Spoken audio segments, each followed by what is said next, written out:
क्या 14 साल का लड़का और 100% विकलांग, और कोर्ट ने सिर्फ 7.76 लाख रुपए का कंपेंसेशन दिया है। तो क्या ये न्याय है या फिर मजाक? तो साल 2016 राजस्थान और हंसराज एक बाइक में बैठ जा रहा था, यानी कि बाइक में पीछे बैठा था और इसकी ट्रॉले के साथ टक्कर हो गई, यानी कि एक्सीडेंट हो गया। तो उसकी रीढ़ की हड्डी, गर्दन और सिर में चोट लगने के कारण उसको 203 दिन तक हॉस्पिटल में रखा गया।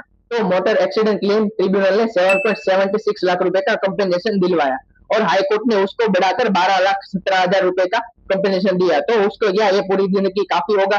तो उसका परिवार सुप्रीम कोर्ट तक पहुंचा और सुप्रीम कोर्ट ने यह कहा कि ये राशि बेहद कम है, इसी वजह से उसके केस की पूरी तरह से पहले से ही सुनवाई, यानी कि हर पहलू की जांच होगी। तो कोर्ट ने कहा कि 30,000 सालाना इनकम ये बहुत कम अमाउंट है, इसलिए राजस्थान वेजेस के आधार पर मंथली 5800 रुपए मानी गई और फ्यूचर पर्सपेक्टिव के लिए 40% के और मल्टीप्लाई आधार लगाया गया और उसको 2 अटेंडेंस भी दिए गए 24 घंटे और पूरी जिंदगी उसके साथ रहने के लिए। तो सुप्रीम कोर्ट में 56.83 लाख रुपए का कंपेंसेशन देने का आदेश दिया गया, प्लस 6% इंटरेस्ट के साथ, यानी कि पिटीशन दाखिल होने से आज की तारीख तक 6% इंटरेस्ट और 75% अटेंडेंस का चार्जेस भी लगाया और पूरी जिंदगी यानी कि देखभाल हो सके, इसलिए फिक्स डिपॉजिट में 75% अटेंडेंस का भी चार्ज यानी कि फ्यूचर डिपॉजिट लगाया गया। ये जजमेंट सिर्फ हंसराज के लिए नहीं बल्कि हर उस पीड़ित के लिए जिसे कम अमाउंट देकर चुप कराया जाता है। इसीलिए काजल वर्सेस जगदीश चंद्र के प्रेसिडेंट को फॉलो करते हुए कोर्ट ने साफ कर दिया है, यानी कि क्लियरली कह दिया है कि